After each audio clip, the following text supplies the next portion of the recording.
ये कहानी है पवन की, जो एक शहर का लड़का था और ये पुरानी सुनसान जगहों पर जाने का बहुत शौक था। एक बार वो अपने दोस्तों के साथ एक पहाड़ी इलाके पर घूमने गया। वहां उन्हें पता चला कि जंगल के बीच एक पुरानी हवेली है, जिसे लोग भूतिया कहते हैं, और वहां रात को कोई नहीं जाता। पवन ने दोस्तों से कहा, यह सब वहम होता है, मैं आज रात वहीं रुकूंगा। दोस्तों ने मना किया, पर पवन नहीं मना। वो अपना कैमरा और एक टॉर्च लेकर हवेली की तरफ निकल गया।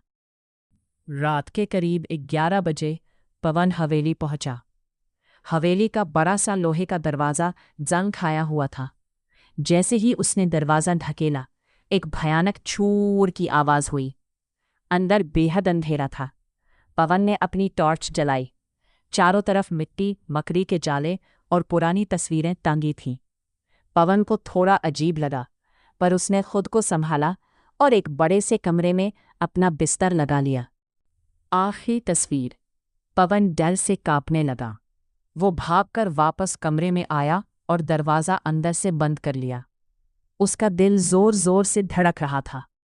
तभी कमरे के कोने से एक आवाज़ आई। एक औरत के धीरे से हंसने की आवाज़ आई। पवन ने डरते हुए उस कोने की तरफ टॉर्च मारी। वहाँ एक पुरानी आईने की मेज़ थी।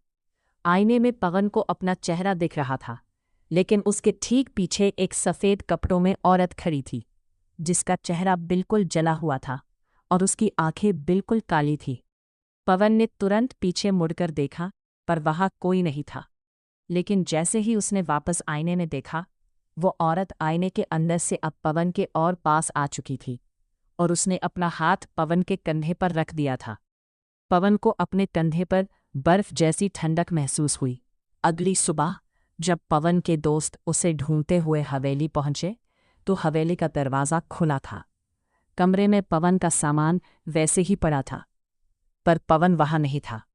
उन्हें ज़मीन पर पवन का कैमरा मिला। जब दोस्तों ने कैमरा का आखिरी फोटो देखा, तो उनके होश उड़ गए। तस्वीर में पवन डर से चीख रहा था, और उसके पीछे एक साया था, जिसके हाथ पवन के गले पर थे। पवन का आज तक कोई पता नहीं चला, पर लोग कहते हैं कि आज भी जो उस हवेली के पास से गुजरता है, उसे पवन के रोने की आवाज़ें आती हैं।